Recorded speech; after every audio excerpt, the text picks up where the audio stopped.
Bonjour à tous et bienvenue sur la chaîne Les Mythologies du Monde. Dans cette vidéo, je vais vous parler d'une créature mythique de la mythologie grecque, le centaure.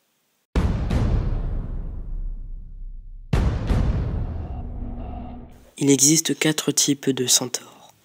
En premier, il y a le bucentaure, dont fait partie le minotaure, cet être mi-homme mi-bovin. Puis, l'onocentaure, avec son corps mi-humain mi-âne. Ensuite vient l'ichthyocentaure, aussi appelé centaure marin dans la mythologie grecque, mais aussi triton dans d'autres mythologies, avec son corps de poisson. Et enfin, il y a le centaure tout simple, qui est le plus connu. C'est celui-là dont nous allons parler aujourd'hui. Comme je vous le disais, il est le plus connu. C'est un être mi-homme, mi-cheval, dont la partie supérieure de son corps est humaine, et la partie inférieure, chevaline.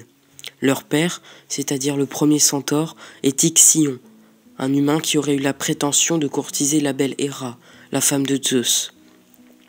Celui-ci le punit en le tuant puis en le ressuscitant sous la forme d'un centaure.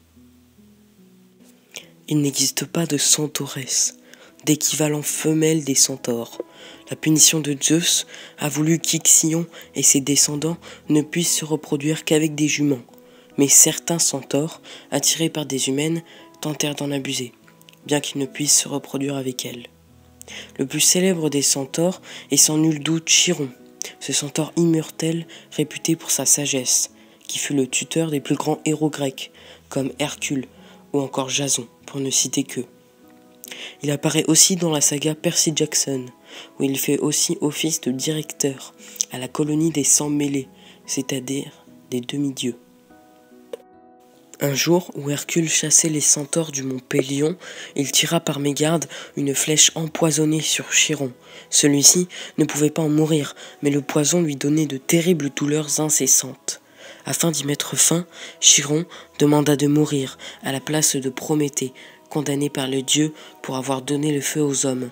La requête de Chiron fut d'ailleurs accordée. Mais il exista au cours de la Grèce antique beaucoup d'autres centaures célèbres, comme Pholos ou encore Ixion, dont je vous parlais tout à l'heure, qui est le père de tous les centaures. Durant l'époque classique grecque, les statues de centaures sont multiples, comme les centaures de Fureti, qui sont une paire de sculptures de l'époque antique, représentant 2 centaures, l'un jeune et l'autre vieux.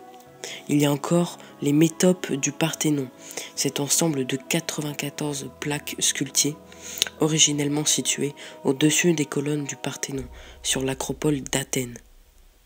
Pour ce qui est des représentations artistiques plus modernes, les centaures ont inspiré beaucoup de thèmes variés, comme la peinture, la poterie ou encore les poèmes, comme celui de Maurice de Guérin, qui composa un poème en prose intitulé « Le centaure » en 1840. Pour ne citer que quelques œuvres, on peut citer la peinture d'Eugène Fromentin, qui peint des centaures s'entraînant au tir à l'arc, vers 1887. Et bien voilà, c'est la fin de cette vidéo, j'espère qu'elle vous aura plu et que ça vous aura surtout aidé à en apprendre un petit peu plus sur les centaures. Du coup, si cette vidéo vous a plu, n'hésitez pas à vous abonner en activant la cloche pour ne rater aucune de mes vidéos, à liker et à commenter. Et d'ailleurs, en dessous de cette vidéo, dites-moi dans les commentaires quel est votre type de centaure préféré. Moi, personnellement, c'est le bucentaure. Donc voilà, on se revoit la semaine prochaine du coup pour une nouvelle vidéo.